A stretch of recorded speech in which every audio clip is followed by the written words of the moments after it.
And I'm we not are an live. unbeliever. I'm just not.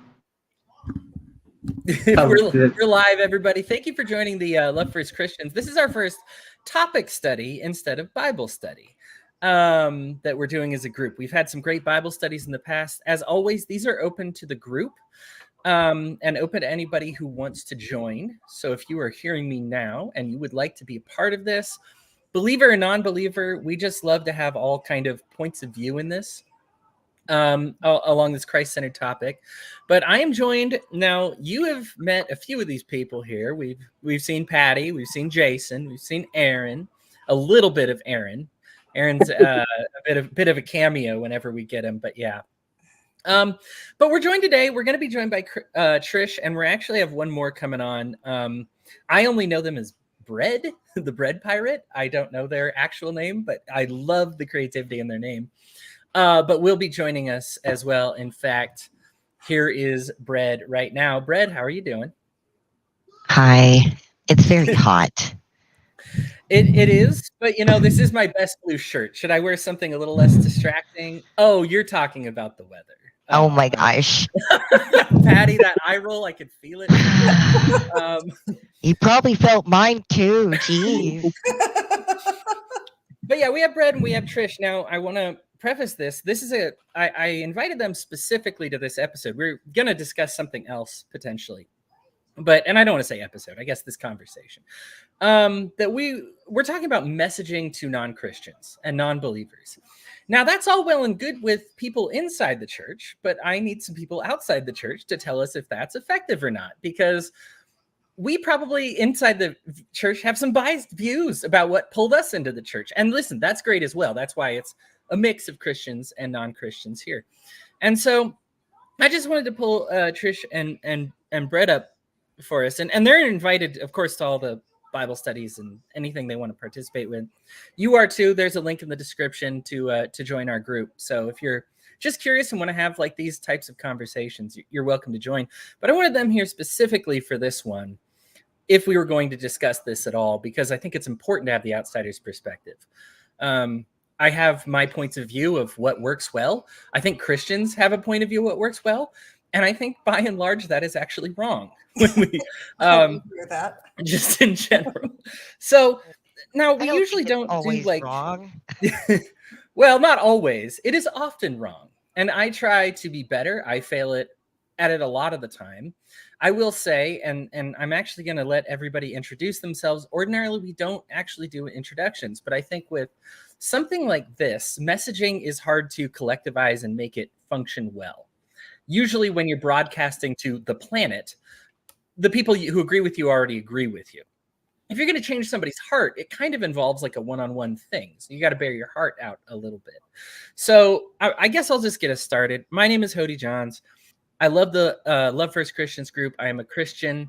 I have had crises of faith in my life. I did go through, I did theology is what I got my degree in from the ultra-conservative Liberty University. I am excited to be able to study different paths besides my own. I chose a general studies degree for theology as opposed to one that was just Christianity. And I love that at the time it was fantastic. I hear they don't do this anymore, but when I studied Hinduism, my teachers were Hindi. And when I studied, Islam, my teachers were Muslim. And it was great to get all those different perspectives and kind of see how connected we are in faith and how to talk to people of different faiths and how it changes us. So that's really it as far as what I've got going on. I'm a writer professionally. I write video game guides, articles, reviews, that kind of thing. And that is who I am. Patty, why don't you tell us about yourself? People deserve to know so much more about you. So actually, I have a very interesting story on this. I was born and raised Catholic. When I was 14, my parents gave me to the state because they did not want to be my parents anymore. And through that, I actually I got saved in the Pentecostal church. Some Pentecostal missionaries came to the children's home and they wanted to find children that were abandoned, and they found me, and actually it was a very good experience for me.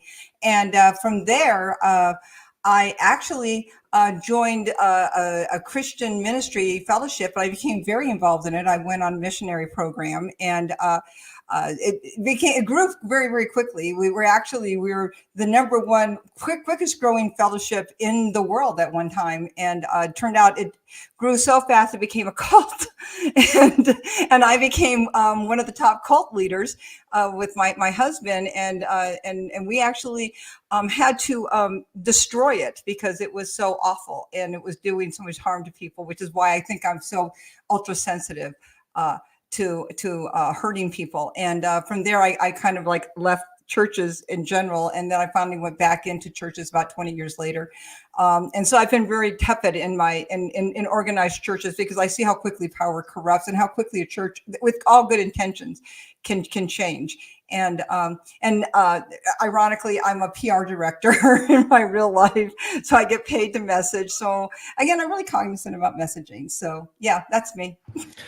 Well, if anybody can get somebody to believe something, it's Patty, based on that history. I appreciate I try really, really hard not to push my beliefs on people because I know how easy it is to get people to believe things that they don't want to. So I try to do that. Undue influence. I actually have tagged in our group. I actually have tagged of hallmarks of a cult because I want to be like the opposite of it as much as absolutely. It's terrifying how easy, just a little side note, if we go, people want very desperately to believe things that confirmation bias is a very big thing, and cults prey on that. Yeah, for sure. Trish, why don't you tell us about yourself? We've been friends for a while, but the world deserves to know you as well. So I guess we'll start at the beginning. I was born and raised Catholic, and I was actually part of a cult as well.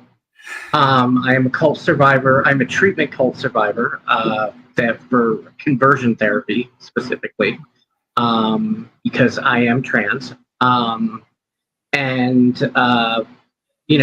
that, I became very almost inoculated to kind of like joining anything or joining up with anything. Although I was a member of the Libertarian Party for 27 years, so that, I don't think it was as cultish as it is now. Like now I see the hallmarks of a cult within the LP, but like for the years that I was involved, it did not rise to that level.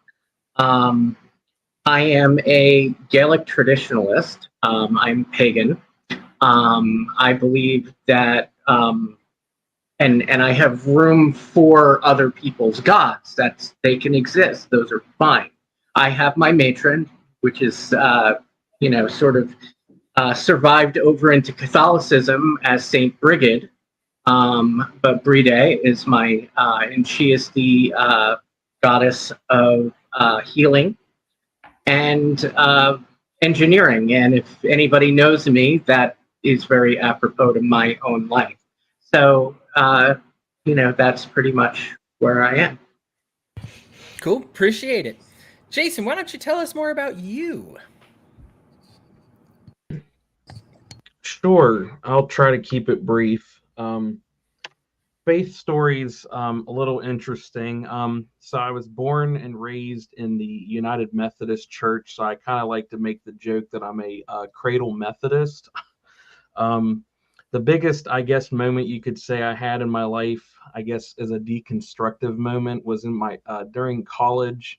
I really struggled with my faith, kind of just being a commuter and just not really having that support group, sort of witnessing, all the young people in my church kind of leave. I never really experienced a lot of the struggles that other people, I remember, hearing other people leaving their churches because they didn't receive that love. I received that love in my church. And I always hear these stories and just did not realize that, that other churches were doing this. And then, hearing all this stuff in high school and college, that started to kind of really wear on me. How can a just God allow all this? And so I started to really question my faith in college. And so eventually I had this weird experience of hospitality from Mormons, actually, where they were super nice to me and very hospitable. eventually had a falling out with them because they really wanted me to get baptized again with them. So I finally had to kind of close that door because I was not interested. But they kind of showed me that, because of that love that they showed me, that there was, some grace that people can possibly show. Through that experience, I decided to become a lay servant. Now, years later, now I'm serving 2 churches as a certified lay minister, and I'm also helping with a potentially more contemporary church, trying to reach, more like a millennial group, trying to help with that. And so this is like the perfect conversation on trying to think about, how do we reach the unchurched, or, the group also called the nuns, people who just are spiritual but really don't identify with that label of Christianity. Appreciate that. Thank you for sharing that story. Brad, tell us about yourself. I've had kind of a long spiritual travel. I grew up in a Baptist family in Brad, downtown, and I think your mic might. I think it. oh might be no, is it close to your face. quiet? Yeah, Can it was you hear me quiet, now? but I hear you perfectly now. So go ahead. Oh, good. My microphone was kind of pushed to the side. I'm sorry. You're good. I guess I grew up on in a really weird wedge of Christianity. My family was adopted into a Southern Baptist evangelical hellhole family, and the 2 people who adopted us struggled all the time to protect us from that, and but they couldn't admit that that's what was happening. And then on the other side, I had a Pentecostal evangelical wonderful grandfather who taught me actually about Christ-like behavior and all of those things. So I had both views coming up, and somehow I still kind of went on my own path, and I've been trying to find my heritage through my spiritual heritage and things of those natures. So it's kind of created a little eclectic run for me, and I've always had Christians as friends and around me and everything like that. And I have always had a very strong line drawn between a Christ-like Christian and everyone else. But I've spent most of my life kind of hiding from Christians for the most part. So I'm kind of nervous. I'm really happy to be here, though. Thank you. No, I appreciate you having me. There was some pushback against me inviting non-believers to hear about the messaging. To me, it's a no-brainer. Why bother to ask Christians how the success we're having reaching them? Why would I not want people to hear it's hey, this messaging didn't work for me? Isn't that seems more important to me. Like I said, there was a little pushback, but I side with you over them. So that is the long and short of it. Aaron, why don't we hear about who you are, the mysterious Aaron? Absolutely. So I was raised Baptist until I was about 12 years old or so. And my mother decided she didn't like our church that she was going to, so she pulled us out and put us in a non-denominational church, which I found a lot better. I personally didn't really like the culture of the Baptist church, and non-denominational, where we go in and with blue jeans and a t-shirt, and we listen to rock music before we get started, and with the pastor and everything like that. That worked for me for a while. And honestly, I didn't have a single major issue. I didn't have a cult. I didn't have any major issues with my church. I just had a falling out over time. And honestly, I think the number one thing that drove me from the church is its ties to conservative politics, because I grew up listening to Rush Limbaugh and Sean Hannity and everything like that on talk radio as a Christian.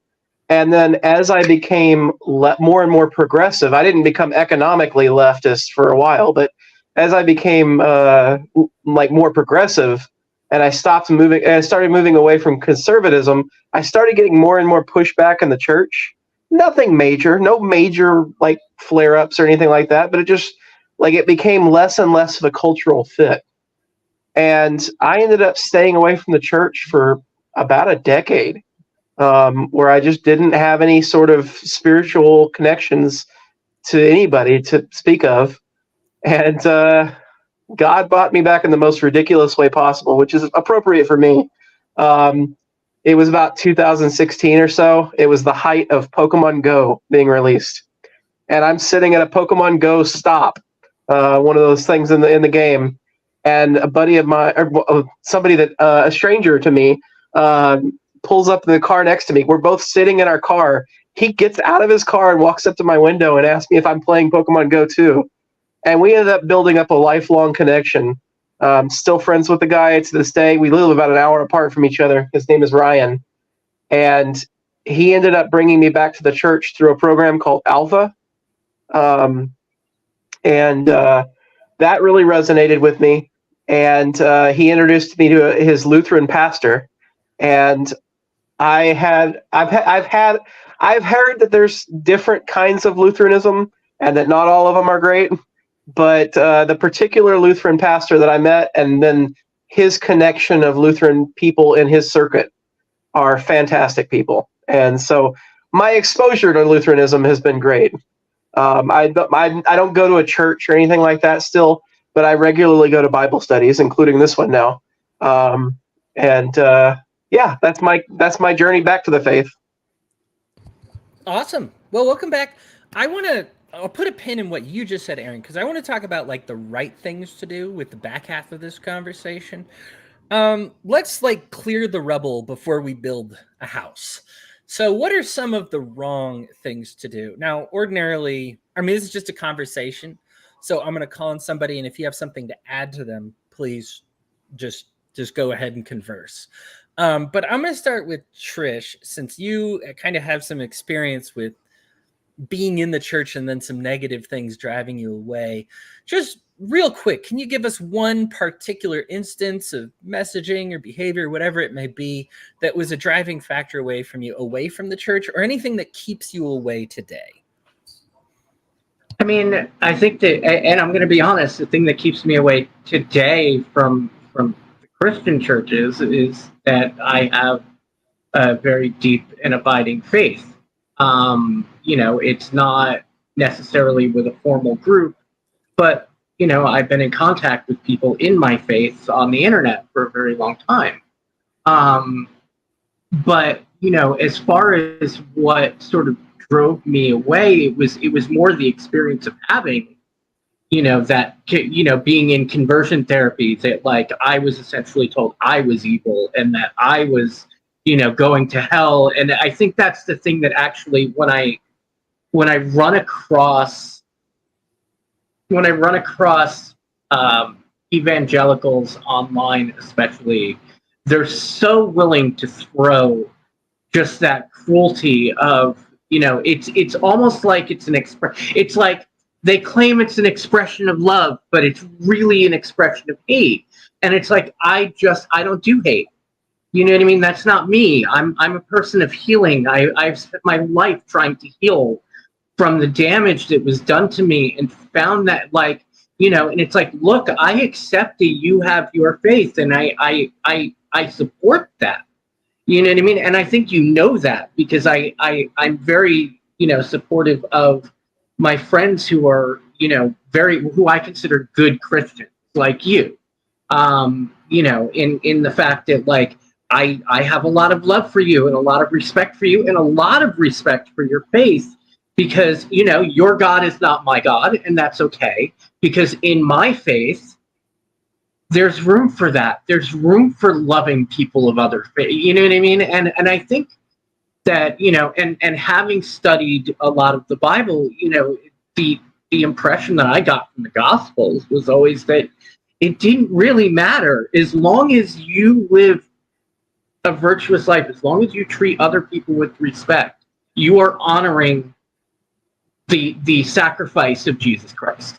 And it, that, and look, like, I'm not worried that I've lived badly. I'm not worried that because I try everything that I do to be a healing person. Now, sometimes I fall short a lot, but that's a big part of my faith, and that's, and I think that, it's that just coming at you with, like, it's like, you're going to hell, you're Satan, you're this, you're that. It's like, come on, like, that's not an expression of love, and they claim it is, and it's like, that's like, in what world?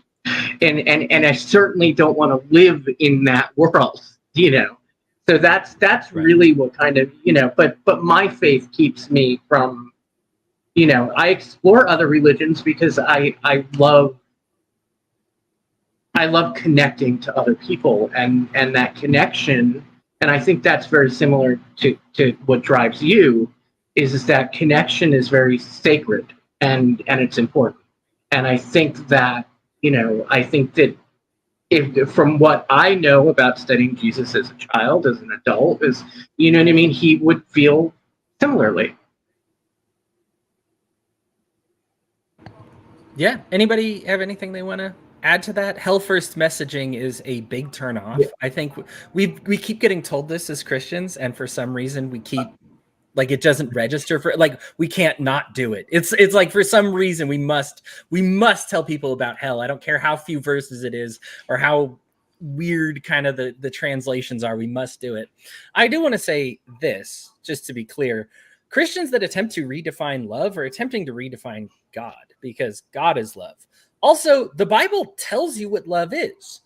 And I want you to think of this in your mind and picture the most hateful Christian that you know, but he says, like, no, this is just loving them. And ask yourself in your mind if that image of this Christian fulfills what the Bible tells you love is. Love is patient. Love is kind. It does not envy. It does not boast. It is not proud. It does not dishonor others. It is not self-seeking, and it is not easily angered. It keeps no record of wrongs. Love does not delight in evil, but rejoices with the truth. It always protects, always trusts, always hopes, and always perseveres. Now, to me, the fact that is, the Bible tells us what love is. So when Christians try to be like, no, this is love, it's just really like a overzealous love, or like a kind of like a 4D chess kind of love. I'm going to hate him into love, or something like that.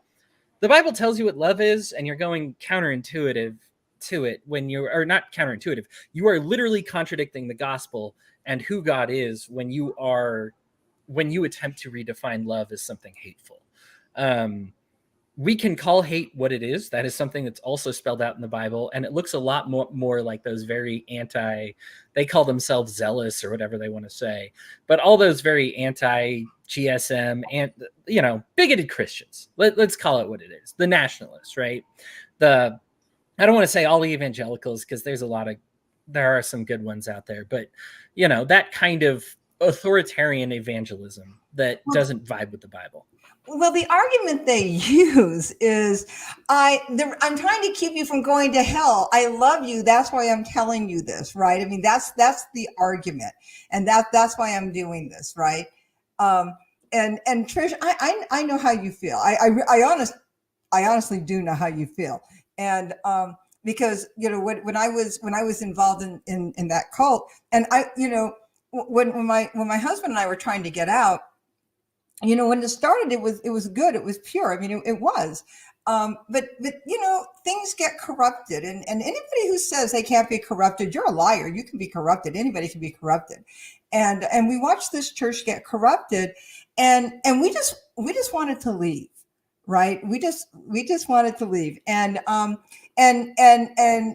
we wanted to leave in peace, but you can't do that when somebody thinks you're going to hell if you leave, because then they give you the hell and brimstone and blah blah blah. And the problem is that we had nowhere to go, because when we sought other places for refuge, we got hell and brimstone from them because we were leaving from a cult, and so we had to pay our dues for that. I mean, so like we could find love nowhere. And that was like the worst time of our life. It wrecked our marriage, it wrecked our lives, and it wrecked my faith in anything good in Christianity, because it was like, who are these people that are being so horrible to us? Because we had to like pay our toll for our I don't even know. I mean, and this is what Christians do. It's like you chose wrong, so now you must pay. We're going to decide your penance, your purgatory, or whatever. And this is the horribleness of Christians. But they think they're being loving, and it's like, no, you're not. You're driving people away from the church. That's not love. But they'll tell you it is, and it's like they don't understand it, and they'll tell you later. No, they'll thank me for it later. I've never thanked anybody for doing that, and I won't do that to other people. Right. Hudy's right. Love is not that. Right. For me, I mean, going back to the conversion therapy thing, like, all they kept on saying was this was tough love. Well, how is rape? How is starvation? How is sleep deprivation? How is that's not love. Like, that's not, and it didn't even work. It didn't even work. And it's like, tough love is not love. Yeah. Compassion is love. Thank you. It is about understanding where a person's at, where they, and meeting them in a place where you can have a conversation. Right. Cruelty is not love. Jesus was not cruel. That's not love. Love is love. Cruelty is cruelty. Let's call it out for what it is. And when Christians are cruel, they're cruel because they want to be cruel, not because they want to love. And it's gaslighting. And I'm tired of Christians gaslighting people in the name of Jesus. It's rude to Jesus. It's not. It's what we talked about last week, Patty. It's not God fearing. Jason, were you about to say something? Yeah, I always think of that phrase. I always see it on Facebook. I always hear people saying it's like, it's like love the sinner, hate the sin, and it's like it always kills me when I hear people say that, because it's as if like sin is this thing that is like separate from the person, because it's not. For one, sin just means missing the mark, so it's an action that someone makes, and so it's like, yes, you can somewhat be impersonal, I suppose, but normally that means you're dehumanizing the person when you hate on the sin. And they're normally justifying some of these actions by doing things where God is judging, through wrath from things in the Old Testament. But only God has the perfect righteous judgment. So even from a conservative take of, that God has perfect righteous judgment, only God can do that, not a messenger like us. The only thing we were given was the Great Commission, which was to spread the good news. That's the only thing I'm allowed to do. All I'm allowed to do is to help you walk on the narrow path, or to walk on that journey. And I can help pick you up out of the muck, but I can't push you into the mud. If I push you into the mud, then God should strike me with thunder, is the way I see it. But that's just me. It's like the way I see it is that Christians are supposed to be held to a higher standard than non-believers in that way. Well, we're ambassadors for God. Yeah, it's like, because we've kind of taken on that covenant. We've accepted that covenant, and that's the thing that I don't think they understand, is that they kind of forget their own. Yeah, it is a cop out. I agree, Aaron. And that's the whole deal. It frustrates me so much when I hear that stuff. Yeah. Aaron, who is in this chat but has decided to also type in on Facebook, recently heard the phrase "love the believer, not the belief," in response to "hate the sin, not the sinner."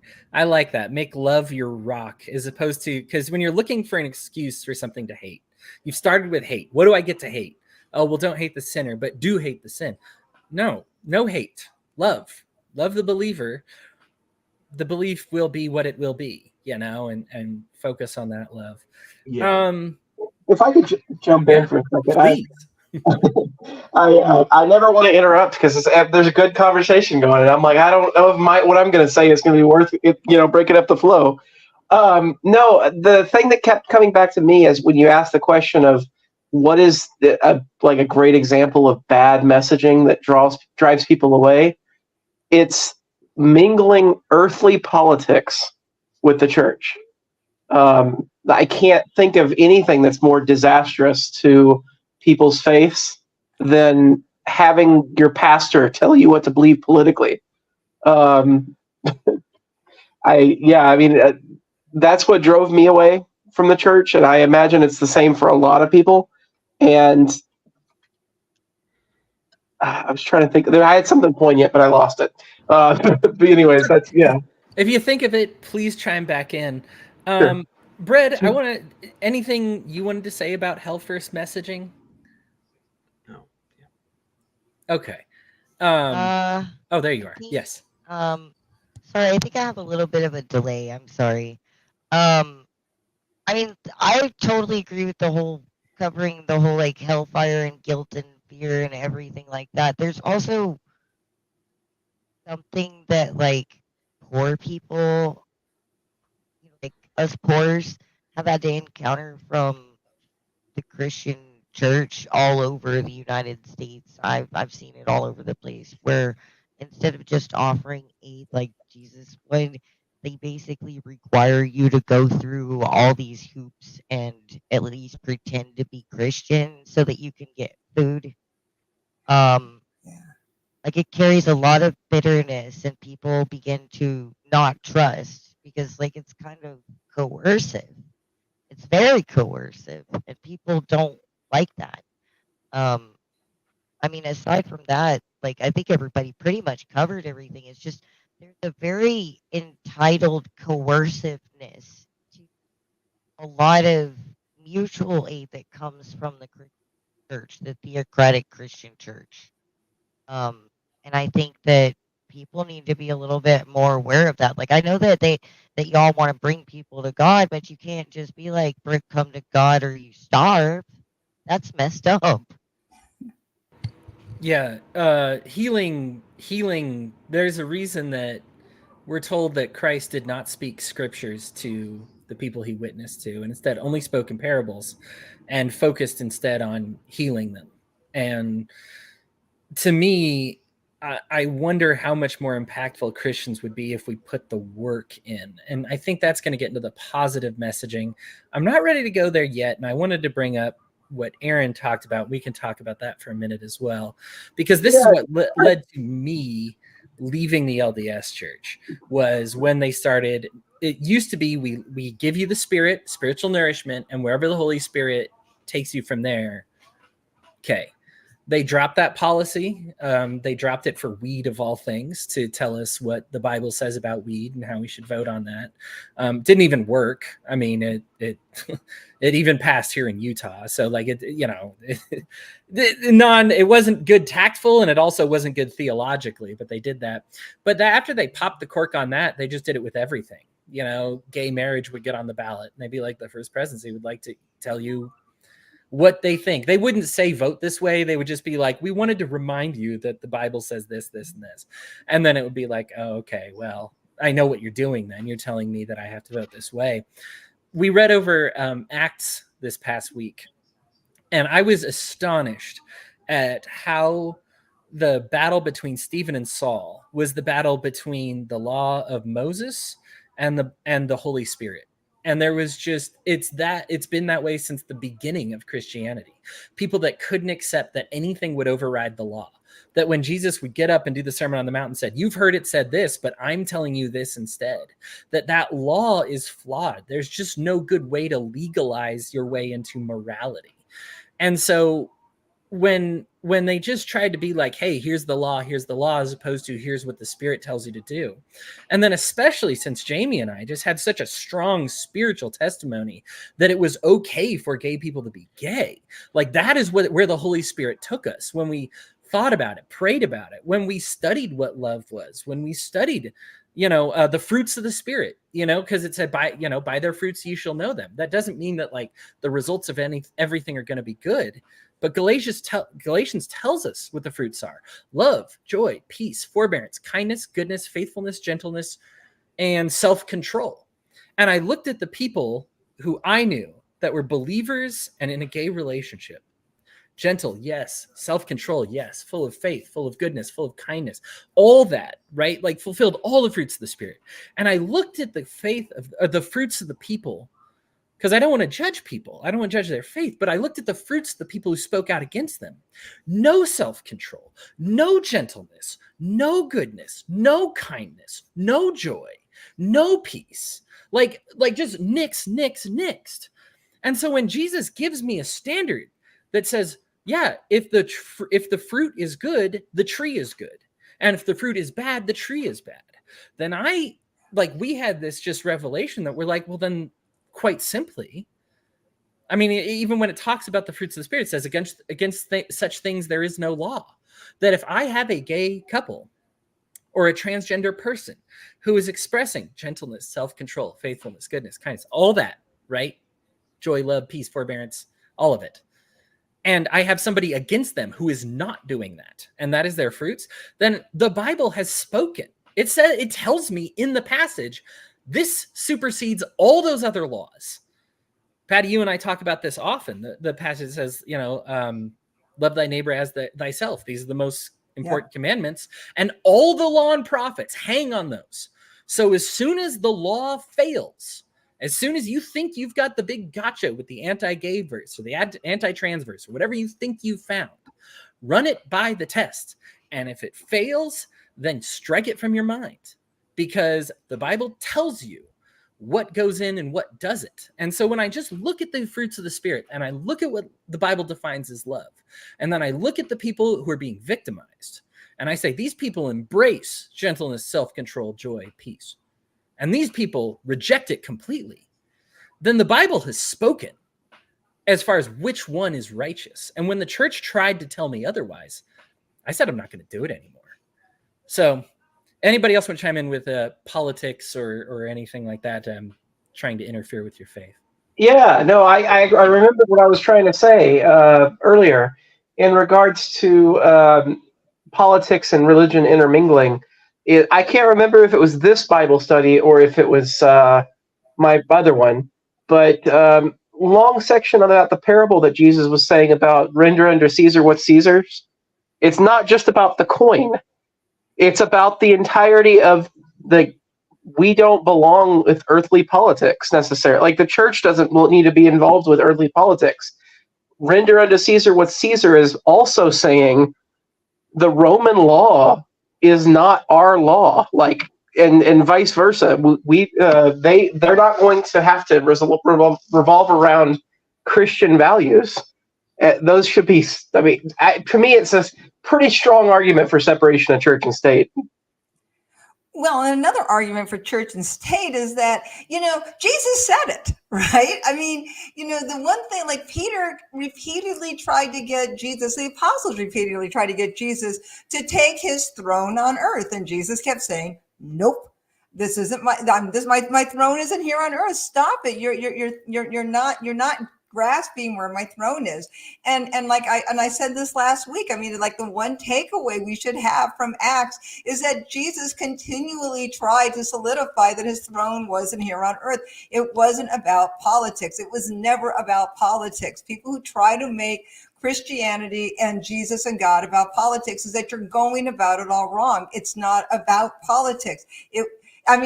Everybody kept trying to do, even Saul tried to do it. Like when he was trying to kill Christians, it was about politics. It's always been about politics. And when you finally realize it's not about politics, it's about the heavenly kingdom, that's when you finally get it and you start moving forward with God. But until you do that, you're literally locked in a prison. Yeah, like Saul, you're locked in blindness. And people have got to get out of that. And that's where the cruelty comes from. And I love what you said, Hootie, about the tree bearing fruit. It's like, by your fruits you shall know them. If the tree is bad, the fruit is bad. And that should be what everybody lives by in every aspect, not just Christianity and everything. Watch the fruit that people bear. If their fruit is bad, their tree is bad. The internal is bad. When God says out of the mouth proceeds the issues of the heart, listen to what people say. That will tell you what's going on inside their heart. This is something very basic from God.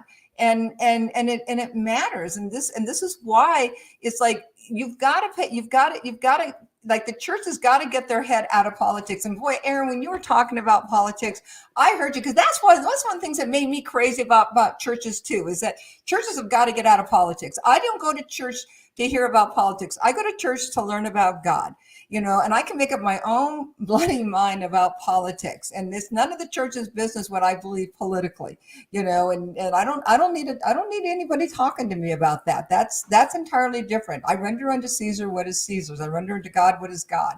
And my pastor should not be there trying to change my opinions on that. I think that's one thing that Catholicism got right, in a sense, is that, like, you don't see a lot of that telling people what to believe politically in Catholicism. I mean, my mother is still a devout Catholic, and like, we never discussed politics. I mean, even until now, up until, like, I don't even know what my mother's politics are. I don't even know what my dad's politics are, because it's just not something we really talked about.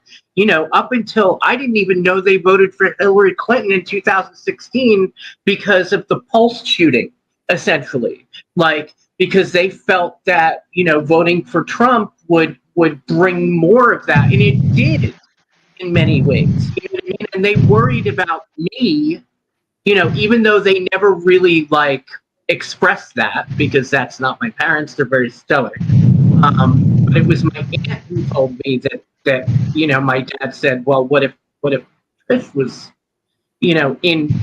she could have very easily been there because of, the fact that I am a DJ, and I'm, like, had I lived down there in Florida, that could have been me in that club, and that's something that, like, but the fact that I didn't even know that, because politics just didn't come up, even in church or anywhere else. Like, I don't know what the politics of my grandmother were. I don't know, like, I'm the first person that's really political in my family, other than my aunt, who is converted to Judaism, and it's like, but like, yeah. The other thing that I was going to say is we go back to the golden rule all the time, and I said this the other day on Facebook, because I think this is very telling. When people, when we're told to love, or when Christians are told by Jesus to love thy neighbor as thy would thyself,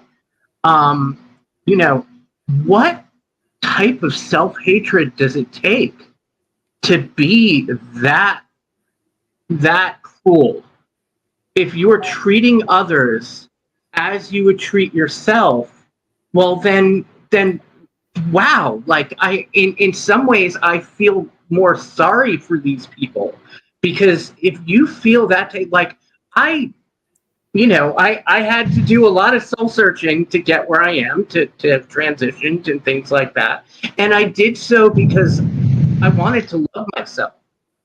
You know what I mean? So, like, I have a very unique perspective, or maybe not unique, but I have a very, perspective that's like, wow, like, you don't want to love yourself? Like, why are you so harsh? Why are you so cruel? Why are you, like, this is, there's a lot, and I tend to, and I try not to do it in a cruel way, but like, sometimes it just comes up, because it's like, well, how much do you hate yourself to be treating others this way?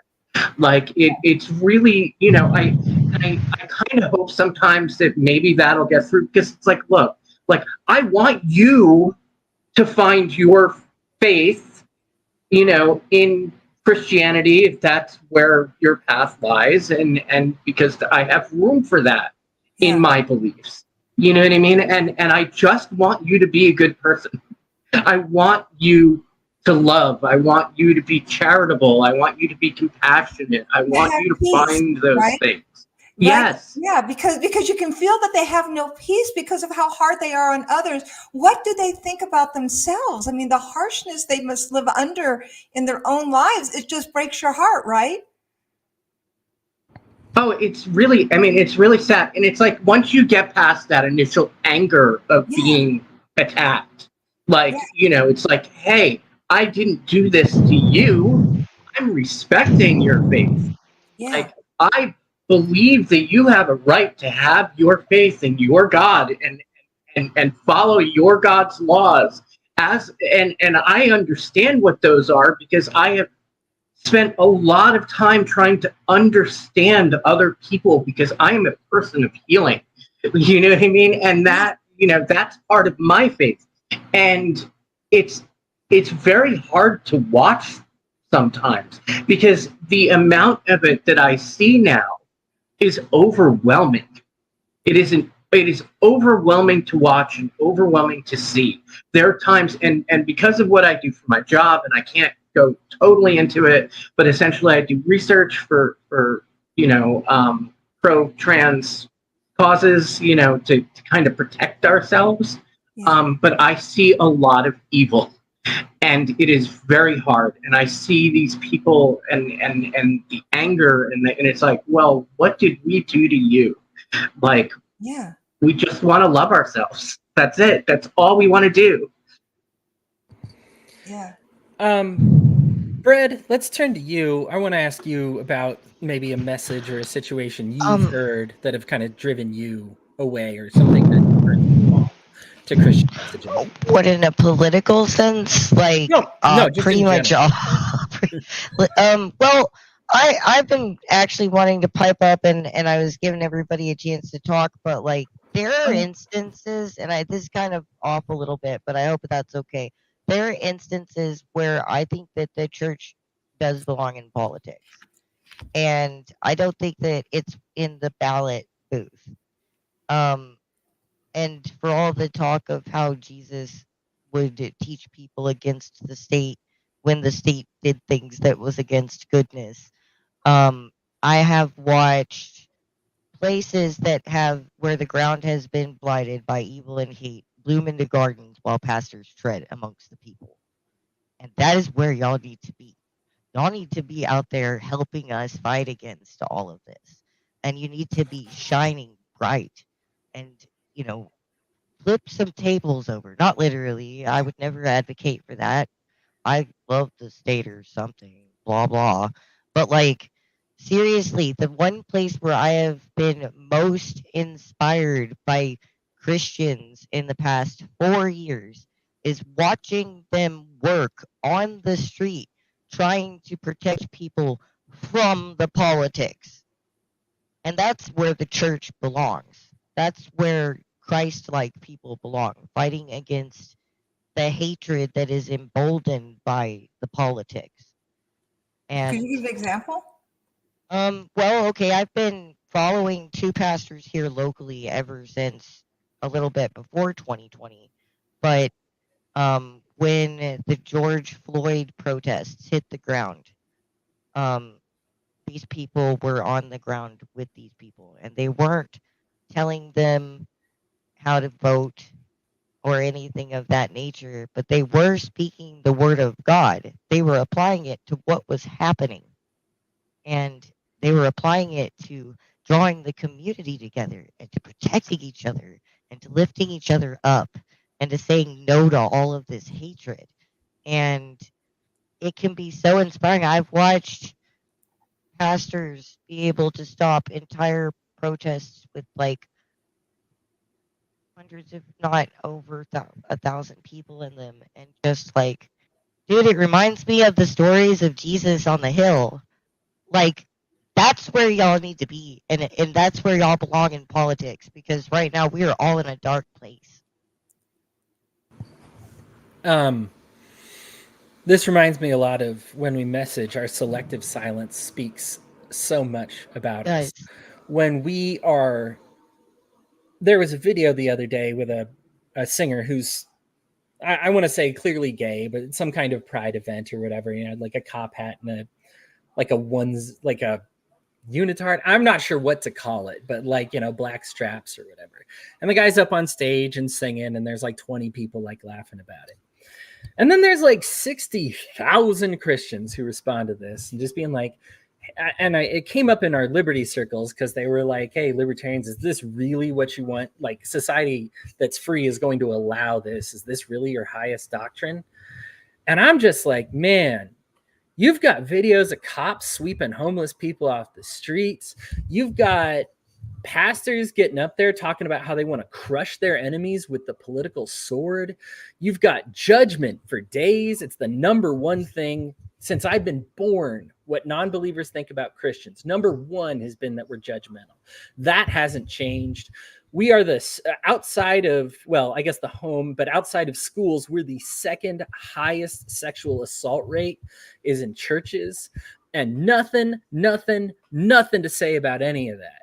But then a gay guy in a cop hat decides to sing in public to a willing audience with no kids. And you say, what are we going to do in order to leverage Caesar's power against this person to make sure this can't happen?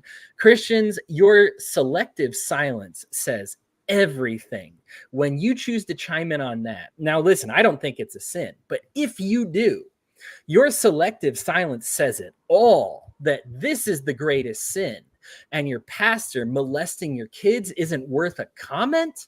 And pastors telling people to take up their swords and crush their enemies with political violence gets you nothing.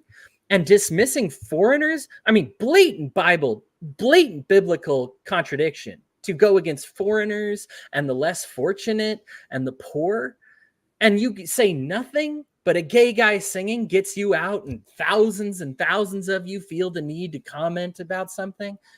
To me, that is what I was going to say, and I'm turning your thing into my thing a little bit, Brad, but this is the biggest failure in messaging. It's not necessarily what we say, it's what we don't say.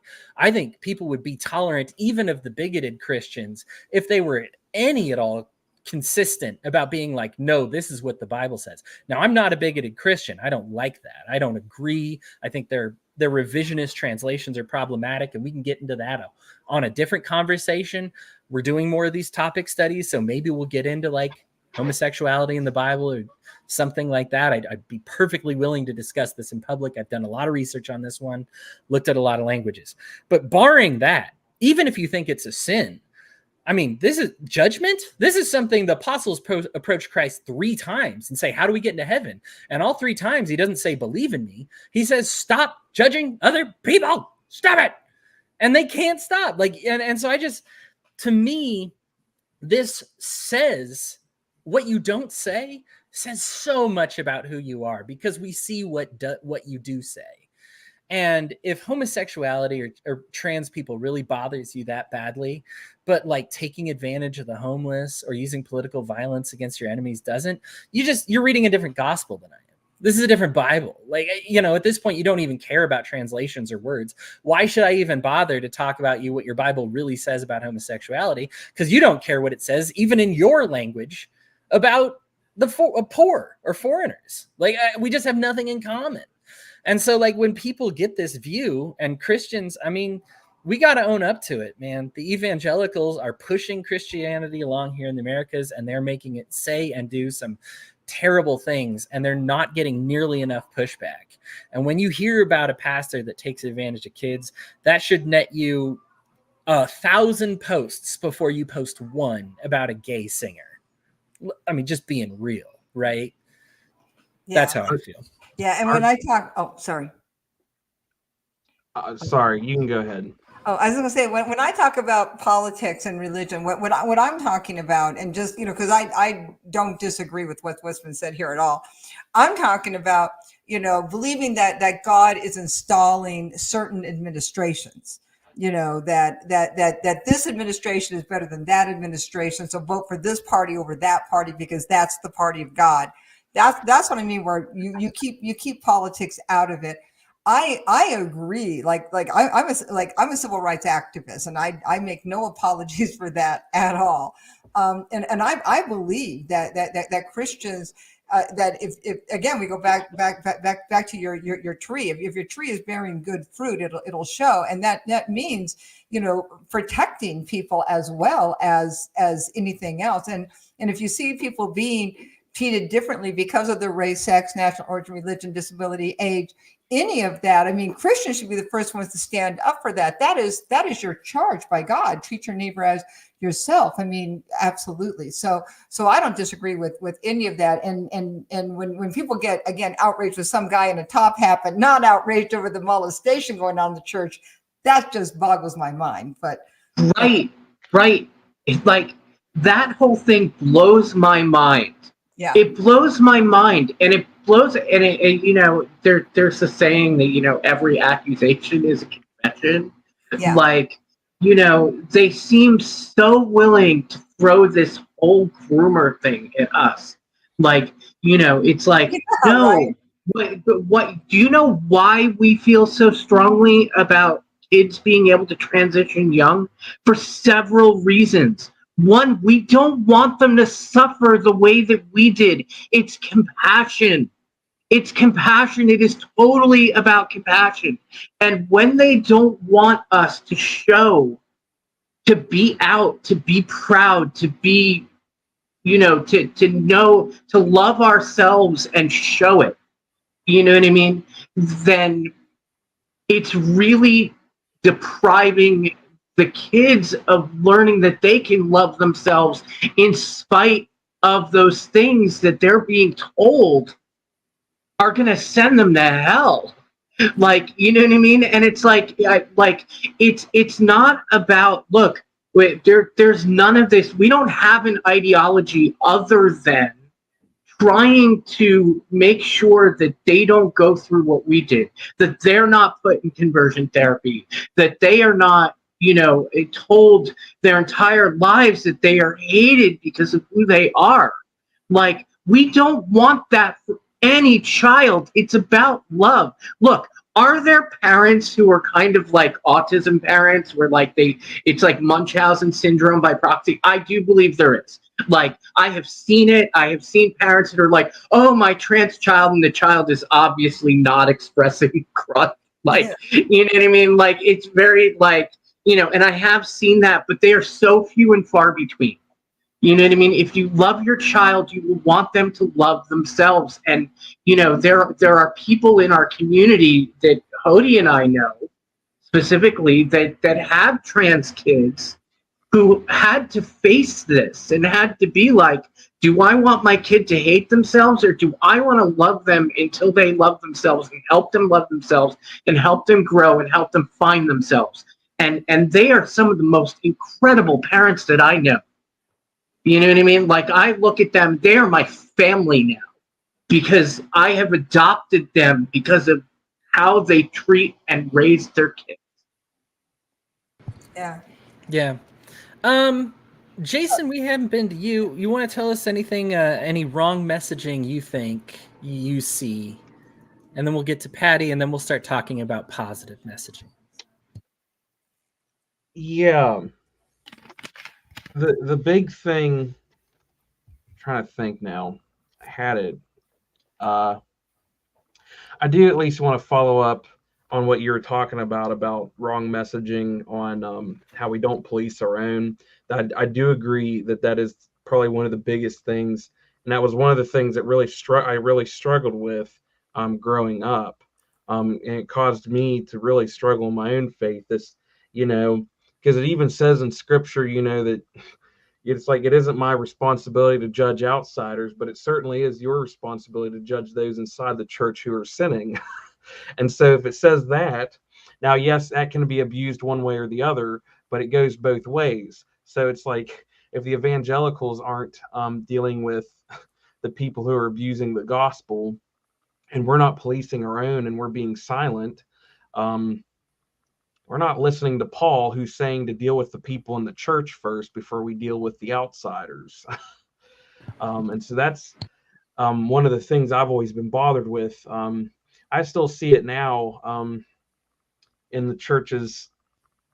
In the United Methodist Church, we've been dealing with this sort of disaffiliation process. They've been fighting over, can we have gay clergy and things like that. That was one of the big things that we voted on, and we allow it now, but it was such a big issue, a big hot topic issue, that a lot of churches in West Virginia left over it. Now, I was dead set on not leaving the United Methodist Church because I don't think you should leave over a single issue. But it's like, I just don't know why you would leave. I mean, it's like, why is this such an identity marker for Christians? I don't understand. I never understood it as being a single identity marker, this one, issue over so many other things in scripture that I was always bothered by so much more. All the other things that we could potentially say struggle with. I've always, it's like this was this issue that I had to wrestle with in high school, because one of my friends came out, and I was growing up in a very conservative, raising and stuff, and so I'm trying to. So my point of view is a bit more conservative, but I don't judge. I don't judge anyone, and I have friends who are LGBTQ, and I'm very affirming of them. But it's like I still really wrestle with those scriptures just because of what they do say, and it's like you do look through them. You do look at like how we've abused those scriptures over the years, and so I'm very, I really do kind of on the fence, just kind of keep them to the side, because it's like they're the least of my concerns.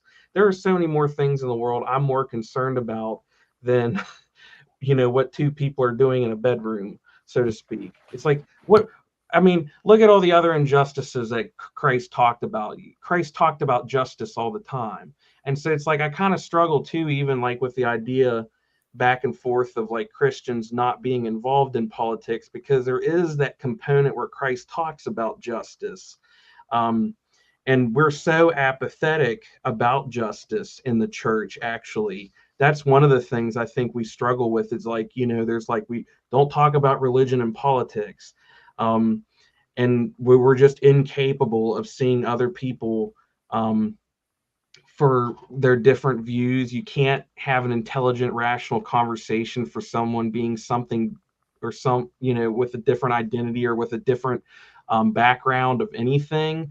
I mean, we have Christians are saying other Christians aren't real Christians. I mean, I know so many people who think like the Eastern Orthodox tradition is not real Christianity, when they're closer to being real Christians than half the Christians in America. I mean, because they're closer to the like understanding a lot of things about what it means to really follow God through asceticism and things like that. So it's like I really struggle with all this stuff, and I've wrestled with it for a long time. And so it's like my concern is always, how do we serve our neighbor? How do you help people get out of the muck? Even if you believe that it's a sin, even if you believe it is a sin, the thing is how do you love that person anyways? Because Christ never told you to hate someone because of their sin. Even at the woman at the well, right? Even if you regard it in that way, even the woman at the well, he was very, very nice to her. It's like every case, the only times you see him get angry, he's always angry upwards, up at the leaders. He's always taken out the whip at the leaders and the people who know better.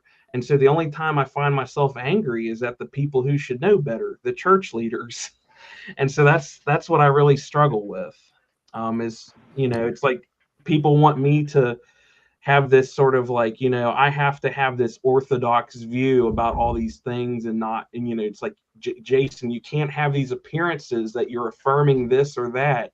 And I'm like, I just want to love humanity. People are people. You can't, everyone's made. Yeah, there's no qualifiers, Aaron. I agree with that. There are no qualifiers.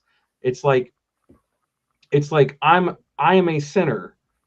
That is the first thing, and that's humility. It's like one of the things I'm reading a book about right now, and then I'll let go. I'm apologize for all the time I'm taking, but one of these books I'm reading right now about humility is it's like humility is like the basis of Christianity. And so you have this understanding, it's like I have a deep-rooted sense of this understanding. I'm a sinner. And so because of that, I don't really see other people as any worse off or better off than I am. It's like I see everyone as an equal, regardless of whatever it is they're wrestling with.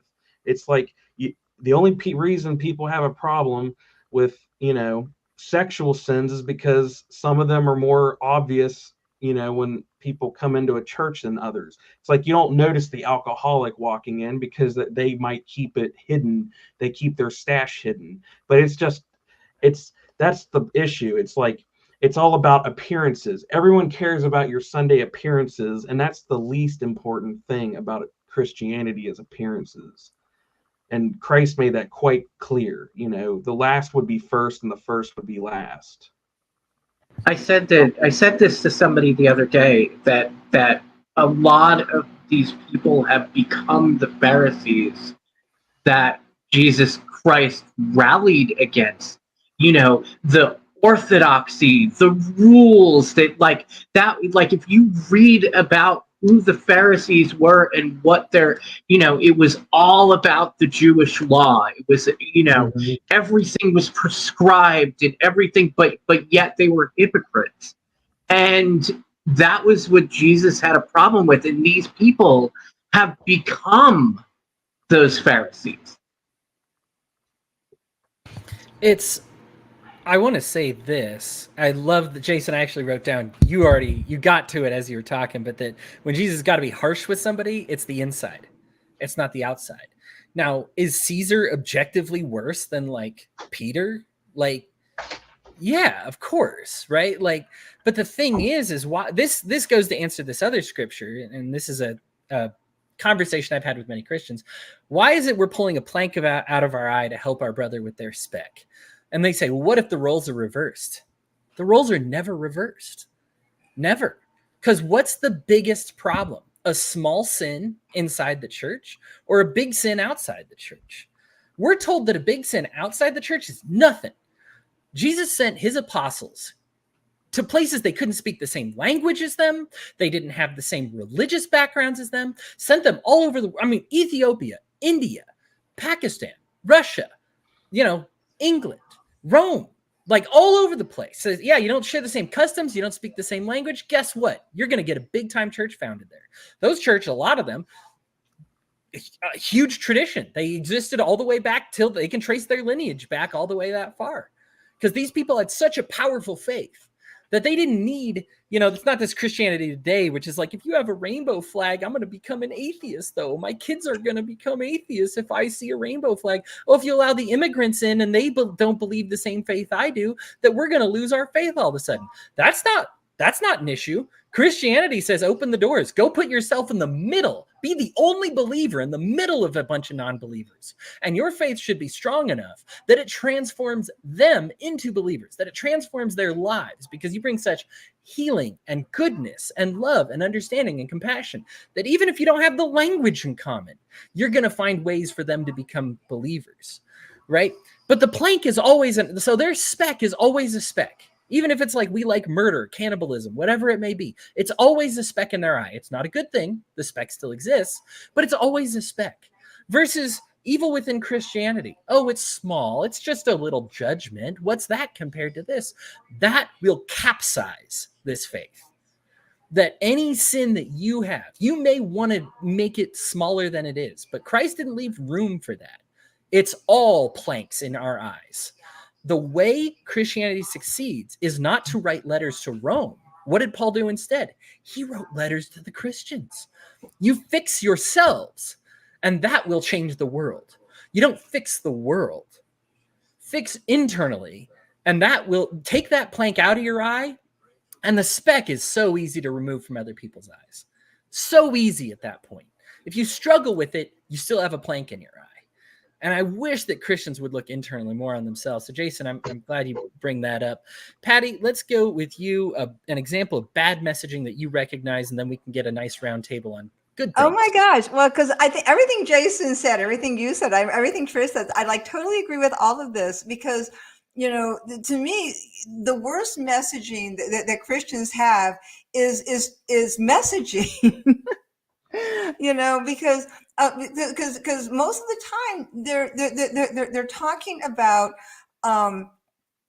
they're telling people what's wrong with them instead of showing people what's right with us. We talked about this a couple of weeks ago, is that I'd rather see a sermon than hear one.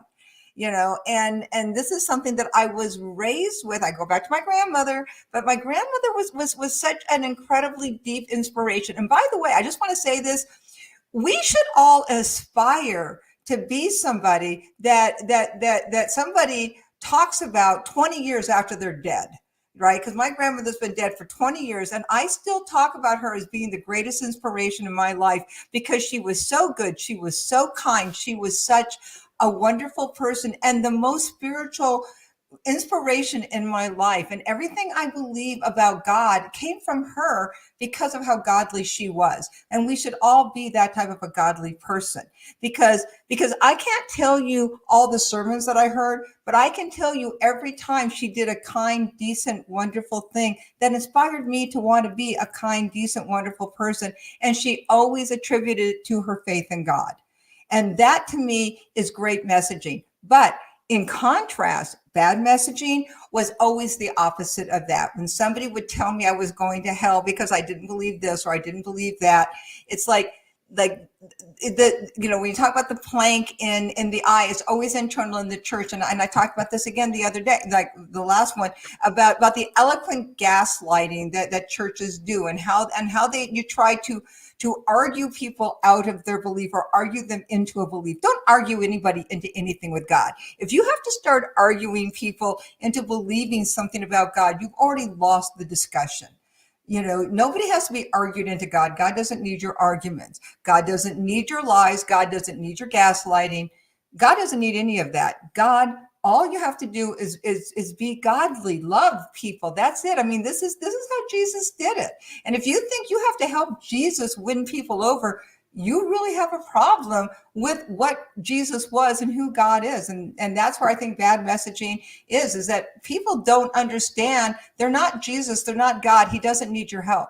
Just be good people. Love God with all your heart and love your neighbor as yourself. And if you're not doing those two things, you're probably engaged in really bad messaging. If Jesus felt it was good enough to do and not say, yeah, maybe we don't want to think of ourselves better than Jesus when we think we can say ourselves into saving the world, right? If you think the people who are manipulating, and I saw this a lot with the cult I was in, they were really wonderful. Like they didn't start out as a cult. And I go back to this, is that they were really wonderful, but they got to a point where they really thought that they could start manipulating things to get results that they wanted because they started believing that they knew better. And it's the vanity of man. And the vanity of man will always be their own demise. Well said. Let's turn things around to go positive on this one. Aaron, I want to start with you because you brought up that you kind of got a program that got you reacquainted with your faith. And I would love to know more about that program. It's Alba? What did you tell me about that and tell me why it was successful? Well, I would say the first reason it was successful is that I had a non-religious friendship bringing me to that. So I felt like I'm not going because I'm going to be indoctrinated. I'm going because I have a friend who's outside of my relationship with Christ is willing to continue to be my friend, even if I don't end up liking the service. I think that was a big one. Like he was willing to engage with me, even if I ended up not becoming a Christian, or re-becoming a Christian, I guess. I can't overstate the amount that was relevant. But the program itself is actually really good too. It's a national program. I don't know. I think it's a non-denominational program. If you look it up online, Alpha. I don't. It's like it's a video series where they have like small groups, and then they play a video, and then they have small groups discuss it. I'm sure you can find it if you look it up online. But the gist of it, Alpha Course. Yeah, that's probably it. Okay, cool. It doesn't have anything to do with like alpha masculinity or anything like that. So if you see anything like that, it does. Not the alpha one that's liking all the Andrew Tate posts. You're saying it's a different one than that. It's a sideways question mark. So if you see that, that's the question mark. Yeah. So, but yeah, no, it's basically just it's talking about like one that I found really convincing was non-biblical sources for Jesus's existence. They did a whole evening program about finding non-biblical sources proving that Jesus existed. And I found that pretty compelling. I did a little bit of research. Of course, it's been years now, so I can't remember the details, but I actually spent the time to find their sources and vet it myself. And yeah, it's legit. And that played a large. I appealing to the logical part of me as much as the spiritual part of me was a good way of getting me back into the church, at least. We don't really talk about the logical aspects of Christianity. It's largely vibes based, or at least that's been my experience. But yeah, I mean, this is not necessarily on your specific topic right now, but it's something that I do want to discuss before we wrap up. Yeah. So I just wanted to put it on your radar. Is the best way to incorporate and it might go in hand with what I'm talking about right now. The best way to incorporate your Christianity in your advocacy as a good person, what separates you as a Christian who's doing good from any other person who's doing good to bring people to the faith? And I mean, I guess my example is a good example. My friend brought me in under that very same auspice, But yeah, I'm kind of interested. I'm kind of wanting to throw that back on other people as well. What separates somebody who's just doing good for good's sake, or doing good under a different religion, and somebody who's doing good under Christ and is trying to actively bring people to Christ to save them. Yeah, boy, that's a great topic of conversation. Why Christianity as opposed to just I'm an atheist but I love my family? What's the difference? And I'm going to go ahead and give you what I have as my answer. It is extremely unorthodox, but I'll go ahead and say it because I think I'll give you a Bible verse for it. It's the parable of the sheep and the goats. And that there is a bunch of believers who will say, we invoked your name all the time. We cast demons out in your name. We collected money for you. We helped people for you. And Jesus is like, I don't know who you are. You used my name a lot, I guess. Thanks. But what you did was really bad. So do you see how using my name actually kind of makes it worse? So no, thank you. Right. So passes on that versus another group of people. And this is the one that doesn't get played up enough because everybody quotes that verse because everybody likes to accuse you're going to be the guy that Jesus says, I never knew you. I get this thrown back at me and my messages once a day. It's a it's a constant barrage of hearing that verse that Jesus is going to disown me on the final day. But I think the next verse is why I bring this up. And it's that there's a segment of people that will say, I don't know who you are. When did I serve you? And God's going to be like, are you kidding? You took care of your family, your friends, your loved ones. You treated strangers. You brought them into your home. You loved foreigners. You cared about people. You served people while they were in prison. You didn't judge people. As much as you did that unto them, you did that unto me. You served me without ever knowing my name. This is why, and I feel that Christianity can be practiced by non-Christians pretty effectively. A lot of people's biggest problem with Christianity sometimes are deeply Christian reasons. They don't want to believe in a God that supports a genocide. Neither do I. I don't believe God would support a genocide. I have language and stuff. We can get into the details on these nitty-gritty on these individual cases of when God seems to be awful. And I have no problem explaining those things. But to me, this is more important, that people's hearts and minds are in the right place. This is how, we're told that Christ judges your heart, right? Not your works and not your mind. And there are a lot of people who don't know Christ. Maybe just had the unfortunate, situation of not knowing him, but maybe rejected because of what they looked around and saw Christians here on earth. Jesus kind of did the same with the Pharisees, right? He was like, I'm not going to be part of that, whatever they're doing, and established a different way. So if Christians fall into the same path that the Pharisees had then, Aren't they blessed then for separating from those people and saying, I'm not going to have anything to do with them. I'm going to go off and do my own thing, or do God's own thing, or whatever you want to call it. I'm going to love my neighbor. I'm going to bring healing to people. Jesus wasn't looking around being like, did you write that down? Can I double check to make sure you wrote it down right? Because we actually have the gospel authors occasionally disagreeing with each other, right? On like the exact words in the situation. But that's not the important thing. The important thing is, did you get the tone? Did you, when you read a book, I bring this up often, All Quiet on the Western Front. I know the tone of the book. I know the message. Like, war is bad. Sending your young there to fight these wars, like, incurs a massive emotional and moral expense. I don't remember any of the characters' names. There are some Christians who know all the characters' names and think the message of All Quiet in the Western Front is World War II was pretty awesome. And it's like, well, which one of those is more important? That you got all the names right, or that you knew what the book was about? Some people live a biblical truth without really attributing it to the Bible or understanding that it's from the Bible. Now, I understand that is a controversial view. I am also a universalist. I do believe that every knee will bow, every tongue will confess, and I believe that all knees that bow and tongues that confess are saved. I think that's only a matter of time. I believe in the biblical passage that Jesus saves people on the other side of the veil who aren't in heaven, that Jesus goes down, witnesses to them, pulls them up and says, hey, here's who I really am. And I think there's a lot of people that might not think they're Christians today that will meet Jesus and be like, oh, that's what it's all about? Oh my gosh, I thought it was my evil pastor telling me to hate gay people. I didn't know this is what it was about. Of course I accept it. And they're going to accept it.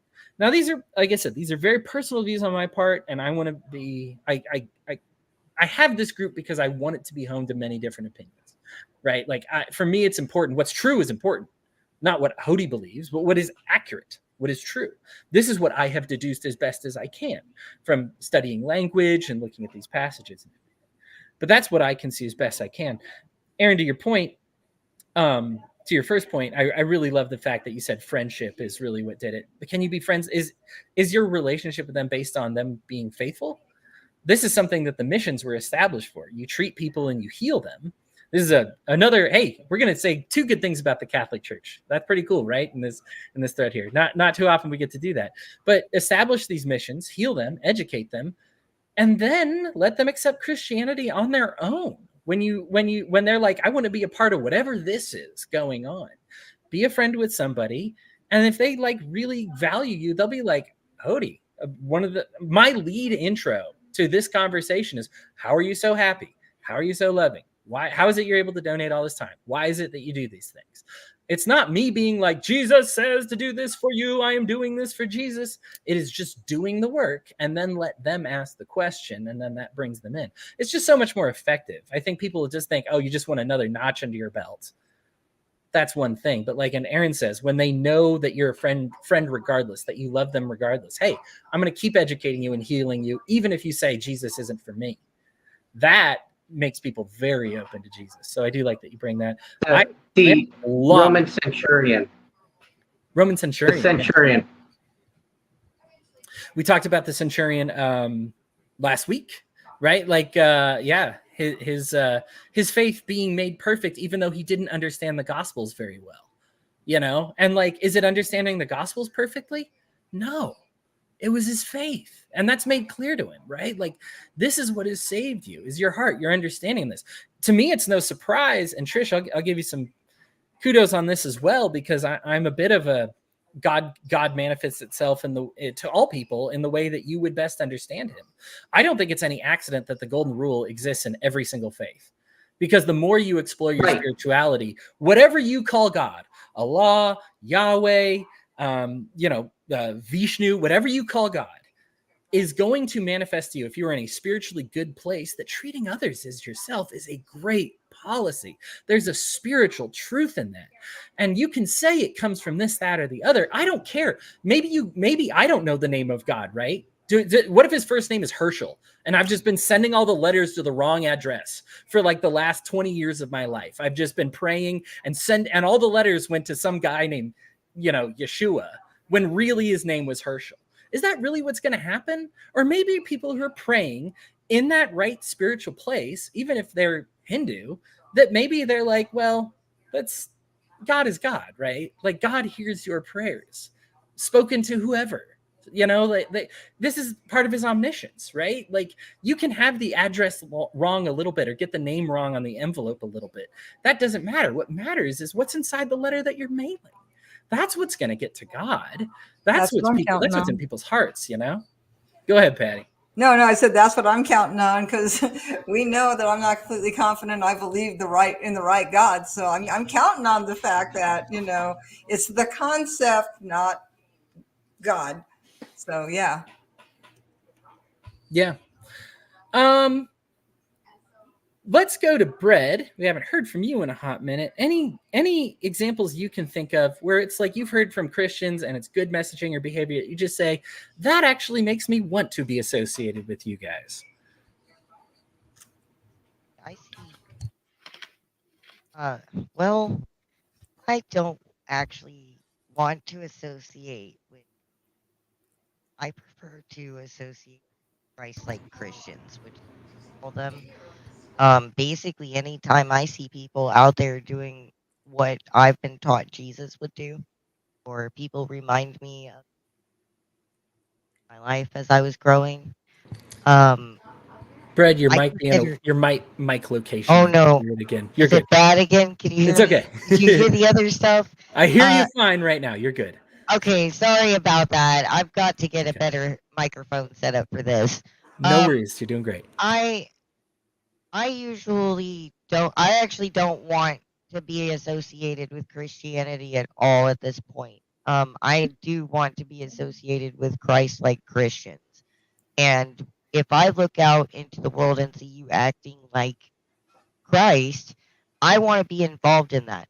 If I see a bunch of evangelicals on the side of the street screaming at queer families who are trying to go to Pride, and I see another pastor walk across the street to distract them and to debate the ways of Christ with them to keep them from bothering people. When I see them actually go out there and help people with their hands and get dirty instead of playing these trade games or going, well, our church donates, so we don't have to. When I see people out there just doing anything that reminds me of Christ, that is what makes me want to get involved with them. Moving here where I am, being exposed to so many anarchist Christians, like I've never been so exposed to anarchist Christians than I have in this particular locale that I'm in here. They reminded me of all of that. I used to be afraid of all of you. And these people, they try to prove that they're safe. They don't expect you to approach them with your arms out because they know that you don't feel safe. So I mean, like, the people that create those safe places and stuff, that's what makes me want to be around real Christians, like Christ-like Christians. I don't know if that's helpful or not, but It is. like I said earlier, watching them out there in the streets with the people, that's where y'all need to be, and that's what's inspiring. Like, when I have done some radical protesting, I have armed myself to protect the people, and it has not been uncommon that the person standing to my left, right, or at my back was a Christian. That Christian. Yeah. There's I like to talk about this when we talk about love, because a lot of Christians are like, is this technically a sin? Is this not technically a sin? If you're like getting to like, is it technically a sin territory, you've kind of lost the point of Christianity, which is to get very far away from sin. So when somebody like a trans person or a gay person within the church every week has to fight for their reason to being there, how many people are going to be there? Right? Like, if it's constantly like borderline, like, oh, my church allows me here. But that's like kind of the debate every week is like, should this person be allowed to be there? Are you going to be there? Absolutely not. I wouldn't be a place where everybody's like, oh, that Hodie's white. Are we okay with that? And every week the topic is just 60% of the people say they're okay with me being there because I'm white. a safe place, like you talked about, Brad, is something where 100% of the people are fine with you being there, and we're just having a Bible study talking about adultery, or you know what I mean, or a Bible study about pride, or wrath, hell, whatever it may be, heaven, angels, whatever. You're just having a Bible study, as opposed to constantly fighting for your right to exist, to be in those places. Like, if these people's houses are on fire, but we're like, well, this room in the house isn't quite burned down, are they going to stay in the house? What? No, of course not. Like, it's foolish to believe that they would. And so as long as Christianity has this kind of sentiment, it's like, maybe they don't belong here, nobody's going to tolerate that. I wouldn't tolerate it. I don't know why anybody else would. If Jesus like maybe loves you a little bit, kind of, but he's kind of doesn't really like most of you, and it's just harassing you every week about it, then I don't want to be a part of that religion. I want to be part of the religion that Jesus says, I love you. I want you completely. Give me that, right? Like, I take you entirely for who you are. And so I am sorry, Brad, because I understand, like, even at the best circumstances, you find a church where it's like, yay, we finally allow gay people to be priests. It's like, do I want to be part of a religion that just like barely finally allowed gay people to be priests? Or do I want one that's been like, of course they can be priests, duh, you know what I mean? Like, Well, people yeah, are looking for that latter one. Who cares? I mean, unfortunately, at this point, like, I hate to be this way, but like, good Christ-like Christians have always been the minority, even through the Bible, it seems. Yeah. And y'all always have to work harder. You will always be persecuted. And I see Christians getting persecuted now for trying to do what is right. And that shit lights a fire in my ass. Oh, sorry about that. It's just amazing. But y'all are going to have to work harder than just do the good shit. You have to go above and beyond, because y'all's religion has such a bloody, horrible history. It has been appropriated by the state, by fascism, by anybody who wants to like by profiteers and capitalists. It's just all sorts of things. And it has been used to harm people and abuse people for hundreds and hundreds of years, if not longer. Y'all have a hard job to do. And like, I want to be there to help you. I see you guys struggling, and that's what I want to help. You're gonna have to jump up there. You're gonna have to be louder. There are Christians going to TikTok now, progressive Christians. It's progressive progressive Christian talk, and those people are going to ground and beating this stuff into the beating the stuff into like the message, pulling it out, taking it apart, letting people know how wrong this is. And they're screaming to the heavens, get on the microphones, get on the streets, get on the overpasses with your flags, and tell people this is not right. Because the world can't hear you. All they can hear is Christian nationalism. Yeah. Yeah. If there is a pool filled with poop, and we've been pushing people in for a long time, do I trust you if you want to host your services right next to the pool or on the diving board? And you're just being like, we don't push people in anymore. We haven't done that for a really long time. Well, you've got two choices. You can either clean the poop pool out or host services somewhere else. But the option to kind of be close to that and say nothing is nonsense, right? Like, don't flirt with it, like you said. I love what you're saying here, Brett. I think this speaks to a lot of what I am passionate about and the work that we have to do, pulling that plank out of our eye. We are so hyper focused, nationalized, like you mentioned, the fascism, the nationalism, thankfully it looks like Stephen Wolf's getting torn a new one. Thank goodness for that. But that until they have to really overstep their bounds. I mean, this guy has called for the execution of drug users and heretics, right? Like with the state, and was accepted all until a couple days ago, where he went on a super racist rant. Well, And yeah, it's like, anyone who has even looked into the Mandate for Leadership 2025, this is written like a Christian run dystopian nightmare. It's like they're trying to bring hell to earth for everyone but white Christians. For Christians that have a scripture called the good news, we do everything we can to make it sound like bad news. I don't know why we do this. All right. Let's hear from Jason. What do you think is some good positive messaging, especially since you're within it? What's some stuff that you see? You probably even been part of it. I would say, I know this might be a little cliche, but I would say probably the most effective messaging I have seen, at least locally, has been simply action in reaching out to people instead of just sitting in the church waiting for people to show up. Simply going out and helping people.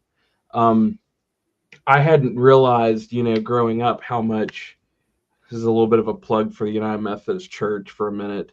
I hadn't realized, like, for example, how many different food banks in West Virginia are actually run as projects and funded by the United Methodist Church here.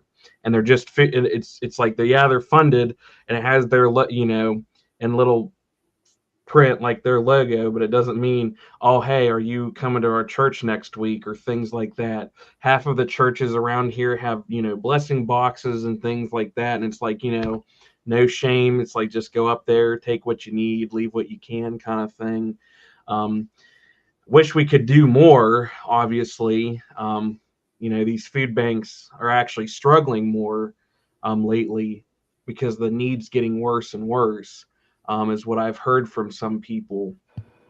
But yeah, here in Ogden, it's a disaster. It's, our food bank used to be like kind of a joke. Like, we just had food for years, and it was like, you know what I mean? And like, it was just so like, people donate to feel good, but why do we even have this? And the line is now, it goes blocks long, people waiting for food disbursements, and we run low, and it's been unbelievable. So yeah, I'm sorry to interrupt you. I just wanted to say, no, you're good. It's certainly not just your area. People are hurting right now. Right. And then it's like, so we have things like that. So you have some of that sort of like, communal aid kind of stuff that the church does around here. Then you have, there is like some more contemporary church things I'm seeing. The United Methodist Church is doing some things called like fresh expressions, where we're trying to do some things that are more relevant, you could say, instead of just being like, oh, show up to church and sit in our pews for an hour while you listen to us talk, and you have no, you just can't relate to all this old liturgy and things. Like one example I'd heard about a church that was going on in a tattoo parlor. I thought that was interesting. Not in West Virginia, but this was something very interesting. And so they were, these guys, there were just all these different people would go into this tattoo parlor. I don't even know if they talk about scripture in it, but they just go in there, get tattoos, and then they all talk about like all the different, emotional and spiritual significance of all their different tattoos in a circle. And so that was like, a very interesting thing to hear about. So it's like these different, very communal and like, I guess, communitarian kind of like this idea of like, we're going to build these communities and not make them so like, I don't want to say church focused, but like Sundays focused. It's like, it's more about making it a weekly, like all week thing. Like, we're trying to build these things that are about the community again. It's like, it used to be, the church was that centerpiece for the community. And then it's like that stopped working, right? Because we stuck to the same model, expecting it to just keep working. And now it's like, people are like, okay, well, obviously we're not serving a need anymore. Yeah, fellowship. And so it's like, that's not working anymore. So how do we model it better? So some other things I'm seeing are like dinner churches. It's like, hey, let's just have dinner. That's what the old apostles used to do. They just sat around at a table and just ate dinner and chatted. And so it's like, maybe we should stop sitting in auditoriums for an hour and just sit around and have dinner, and things like that. And it's like, so that's some of the most positive messaging I'm seeing around here, is this idea of like, we need to get back to actually building community in these small towns, to get people back together and stop hating on each other. Yeah, I love all that. refocus on, and as Trish said here, fellowship, but what you were talking about, Jason, that willingness to be the center of the community, Christian or not Christian community, whatever the community is, like we're the center here. This used to be a place where non-believers could go and say, I'm short on rent. How much more are you willing to believe in a group that says, yeah, we want you to hit your rent this month. We want you to have that home with your kids. Like, you know what I mean? Like what, believe first? That's coercion, right? That's hostility. Versus please come to us if you need help. We're so excited to offer you that help. You know, believe or not, you know, like we'll come get healed there. Love everything you said there. Patty, positive messaging stuff. Well, so like I agree, like what Jason's saying. You know, because I have really seen a big shift, like with the church. I was involved with the Libertarians also, and one of the things that attracted me to Libertarianism, I'm going to switch this over to the church, is that they talked a lot about voluntary communities and how that would work. But I never saw it, right? And that's the whole time I was a Libertarian, I never saw one single voluntary community, right? You know, like they talked about it, right? Okay, yeah, like I never saw one. However, I saw them in the churches, and I've really seen them in the last couple of years as the economy's gotten worse. I've really seen the churches really coalesce around each other to help out these communities. And I'm back with I'm not sitting back in the pews yet, because I haven't forgiven my churches for shutting down during COVID. That's just a bridge too far for me.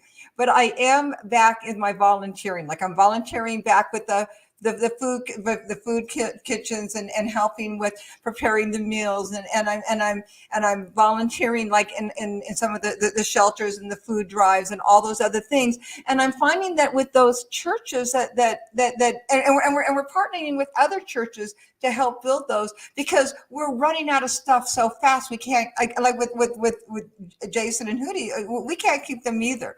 And we're really making a difference. And even if you're not religious, this is something that touches your soul of humanity, where you don't have to be religious, because I'm noticing that we're not asking anybody to make any declaration of faith to come out and help. You know, you don't, you know, and we're joining, like in Colorado, we're joining with other churches to do things like our senior projects. Like we're going over, like it's summer, and we're going over to seniors' homes, and we're planting their gardens, and we're mowing their yards, and we're painting their houses, because we know that they can't do that. And it's just those services, and we're helping like single mothers, and we're babysitting their kids so that they can go to work, and all these things that we're doing that the church used to do, that we're doing again. And this community is just being brought back together. And I think that's just such a positive thing, because that community is back there again. And I'm feeling very connected with those people. And I love them for that, because it makes me feel like I'm doing something good for humanity. And I love that about the church, making me feel committed back to my community again.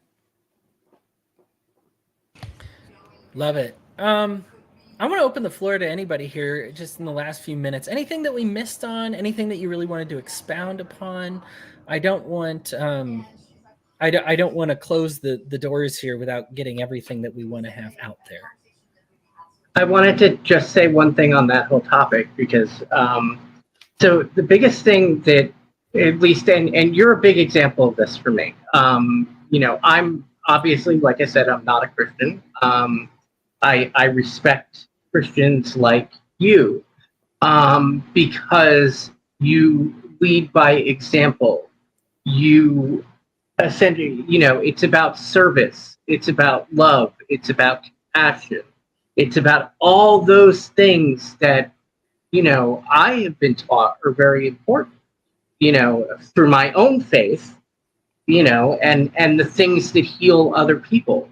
You know, my life is a very service-oriented life, because, you know, it's about, you know, raising. I just recently did a music compilation that I curated for that was all trans artists, and the idea here is that you know, the money that we raise from it is going to a charity, a charity that helps other trans artists explore their art, that you know, funds them to explore their art, you know. And those types of like, so when I see people doing service, like I believe that, we should be doing service no matter who you are. As human beings, we should be serving our communities. We should be serving people in love and compassion and things like that. And Jesus taught that. I mean, that was his biggest message, right? Like that was, and so like, I find that the people leading from example are the people that I'm going to want to spend time with, that I'm going to want to be with. I wouldn't be here if I didn't support you spreading your message. You know what I mean? Like that's very important to me. Is just that I support you in helping people come to these conclusions about their own faith. And we're the better for it. I mean, I really appreciate you and Bread willing to come here and talk with us.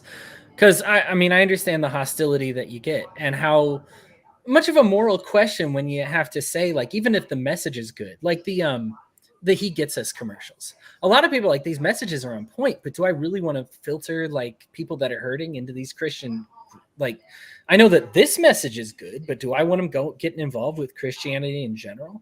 So I understand there's some moral questions that you have to ask yourself when you do something like this. And I appreciate that you and Bread trust us enough to have this conversation. And like I said, we're the better for it. Being able to understand how it comes off, when we speak, is so critical to us being able to grow the faith, and not just grow the faith, but like grow in a healthy way, go in a healthy direction, as opposed to just trying to say like, hey, we're looking for numbers. Well, all numbers are people. So like, let's focus on people first.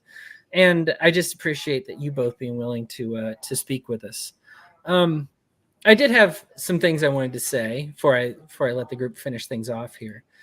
That I think there's a humility element to our messaging that we're missing. We come off as authorities so often, and this was like a major problem with the Pharisees, when they would be like, well, I'm the scriptural authority. I know better, right? Two men went up to the temple to pray. One Pharisee and the other is a tax collector. Pharisee stands by himself and prays, God, thank you that I'm not like other people, the robbers, evildoers, adulterers, or even like this tax collector. I fast twice a week and I give a tenth of all that I have. Tax collector doesn't do any of this, but he stands at a distance. He won't even approach the Pharisee because he feels bad to be around him because he's so judged. And then he looks up to heaven and just says, God, have mercy on me. I'm a sinner. And Jesus tells us that this man, rather than the Pharisee, went home justified before God. All those who exalt themselves will be humble, and those who humble themselves will be exalted. We hear the end of this story a lot because it's big, but I think the story itself is so important that sometimes humbling yourself it forgives your sin, right? Like this guy is still a tax collector. That's a bad thing, right? Like Zacchaeus repents of his tax collecting. Like in the Sermon on the Mount, like the tax collectors are like, that's the one like huge taboo sin. It's like, yeah, you guys hate each other, or you hate your enemies and love your friends. But even the tax collectors do that. I'm calling you to love your enemies, right? Like this guy is guilty, but he's justified because he feels bad. And he's like, man, I don't want to be judged by this Pharisee. I'm feeling bad. How many tax collectors are we pushing out? How many people do we have that have legitimate problems, legitimate sins, but they don't feel like they can be around us because we've condemned all these sins? And instead, who's justified before God and who is not? Pharisee does everything right. He's not a robber, not an evildoer, not an adulterer, not a tax collector. And the tax collector doing everything wrong. Only thing he has is humility. And that does everything for him. Ultimately, it's what leads to his salvation. That when we are humble, and we say, man, there's probably a lot of verses in this Bible that I mess up. And we stand with these tax collectors and just say like, yeah, maybe that's not the lifestyle that they want to live, but this is my brother. This is my friend. I'm not going to push this person out. Yeah, they're sinning. We forgive sins here. We forgive adultery. We forgive tax collecting and robbery and murder and whatever it may be. We forgive. and we associate with, we talk to, we love. We're more enriched by having this person in our lives and by humbling ourselves, by not thinking of ourselves above them. One of the themes that kind of gets missed out on Christ's ministry is how we're like not different than the animals. Like we're all dead, right? Like we're all going to die, and like we hold ourselves in such high esteem. Oh, we're so much better than the beasts. We can think and do all these great things. Reality, all the beasts are getting saved. Humanity, we got a journey we got to go through if we're all going to be saved. And I think that humility is something that should always be present in our messaging, that we're not teaching top down. We're teaching side to side. That we say, if somebody's attacking you, that's not a you problem. That's our problem. Your problems are my problems. It sounds like every person in this group recognizes that service is better than words. We all recognize it, but it's harder to do, isn't it? It's harder to actually get up and do it. It's really easy to tithe. It's really easy to send some money in and just say, like, my works are taken care of. And listen, I get it. I think giving money, especially if you're tired and busy, that's a great thing to do. And I don't want you to stop. But do it yourself when you can. If there's a service opportunity, it's really easy to give money to it and just say, I did my good works, I'm done. And I'm better than those people because they exist on my dollar. They need my dollars to live. You will never make that mistake if you're there in person, thinking that you're better than those people. That you will be humbled to say, what is the difference between them and me? A hospital bill, a little bit of luck, genetics, where I was born, my nationality, things that I have no control of. Because that is when you're exalted, when you see you have no difference with these sinners. You're not better than them. You're just luckier than them. And when you recognize that and you say, I don't want to be lucky anymore, that's when you got to say, okay, if you don't want to be lucky anymore, then you get on their level. You're no longer above them. You're washing their feet. And I wish Christian messaging would just incorporate more of this. Anything else anybody else wanted to say before we bid adieu to our wonderful audience? We've had so many viewers. I appreciate, once again, I know I marvel at this every week, but we started off with a bunch of viewers. We've got even more now. Like everybody's hanging till the end. Everybody's having fun. It's hard for me to cut it off, but I mean, we got lives. We got the 4th of July coming up tomorrow. We got fireworks. Stuff to do. Yeah, we got fireworks. Fireworks in an hour. I just wanted to say, Trish and Brett, getting to hear both of your stories was, I guess I could say, inspiring, and just getting to hear, that struggle you both had to go through from the church. It's really sobering. Just more of the same kind of stuff that I heard, in college and things that made me really question. So thank you for opening up on that stuff and being willing to talk to us. This is the kind of stuff that we need to hear, because this is a stuff that the church needs to reform and really own up and atone for. Yeah, a lot of repentance to do. Oh, Thanks you are for welcome. having because I really appreciate this. Like being able to talk to y'all about this and it be taken seriously, and everybody here is so passionate. I don't know that I have ever had so many Christians quote in my shield wall ever in my entire life now, and every single one of them is striving to be like this and to push back the darkness. And y'all are so inspiring. Like you make the rest of us want to fight harder, even if we're not Christian. Like I'm proud to have you in my shield wall. Thanks. Yeah, means a lot. I mean, this is why we have the group as the Love First Christians. Again, the link is in the comments, links in the description for anybody who's curious about joining. Please, we'd love to have you. Christian, not Christian. The goal is to have a positive culture, focus on the truth, and like Christ will help guide those conversations. This is not religion rammed down your throat. This is faith and people being vulnerable, sharing their experiences, admitting what we don't know. I mean, there's a story. I talk about this sometimes. The census, when David takes it in Samuel, it says that God inspired incited David to take the census, and then you hear the exact same story in Chronicles, and it says Satan inspired him to take the census. Well, that's kind of a big difference, isn't it? But it can be confusing. It's hard to tell. Did Pharaoh harden his heart? Did God harden Pharaoh's heart? Did Satan harden Pharaoh's heart? We've had these conversations. It's not easy. Anybody who's like, oh, the faith is so easy, you're at the wrong end of the Dunning-Kruger curve, is all I'm going to tell you guys. The more you look into it, the more complicated it gets. Respect to anybody that understands how complicated it is. And man, real respect for people like Brad and Trish that are willing to say, we've been done wrong, but we're not going to write you all off. That is a tough thing to do. It's really easy to say I've been treated bad. I mean, just our natural brain tries to make patterns. I don't get tipped by these type of people. I'm not going to serve them very well anymore. You know, I wasn't treated nice by these type of people. Boom. That's my faith. You know what I mean? That's my faith. It's about healing. And because my faith is about healing, I need to lead by example as well. And that, you know, and I don't, like, my faith is very personal. There, you know, in our sort of, you know, type of paganism, your patron, your matron, you know, whatever God that you identify with in your life is very personal, and it's not something that we necessarily are. I would say I don't want to use the word proselytize. Because I don't feel like you're proselytizing, you know what I mean? But it's not something that we profess often. But it's something that I choose to live by, and that I choose to serve my humanity through and I would not be healing from the damage done to me if I didn't, you know, serve the rest of humanity. Yeah.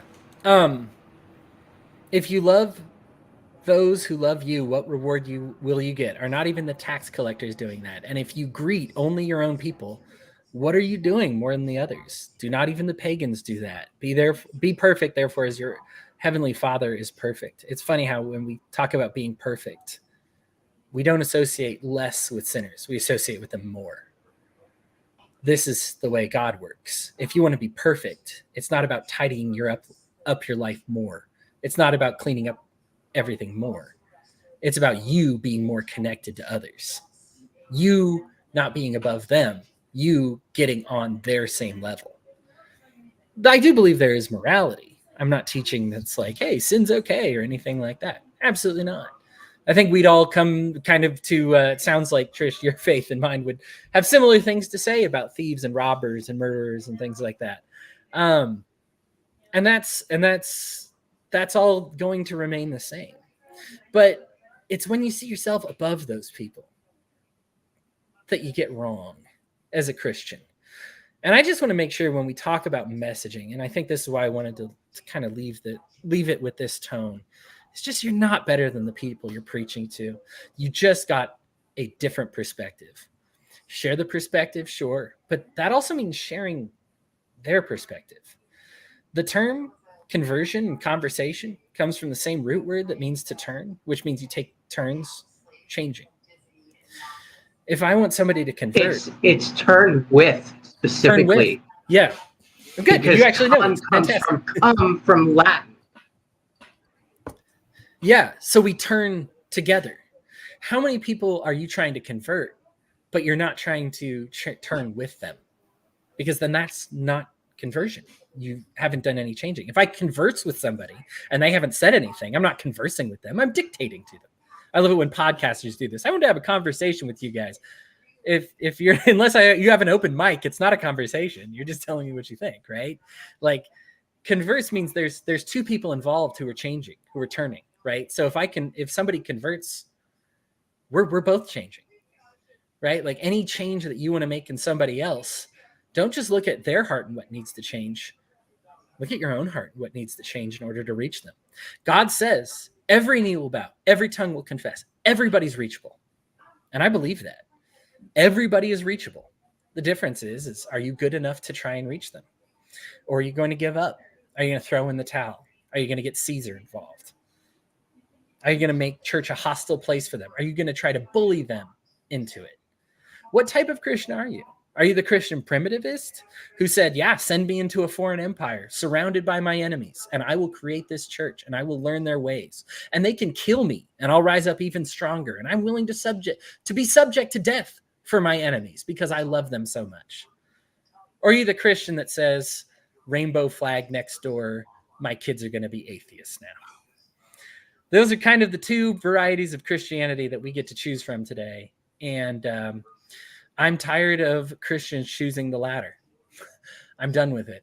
And I am so excited to be able to open this up to a community and to a group study. Again, if you want to join, links in the description.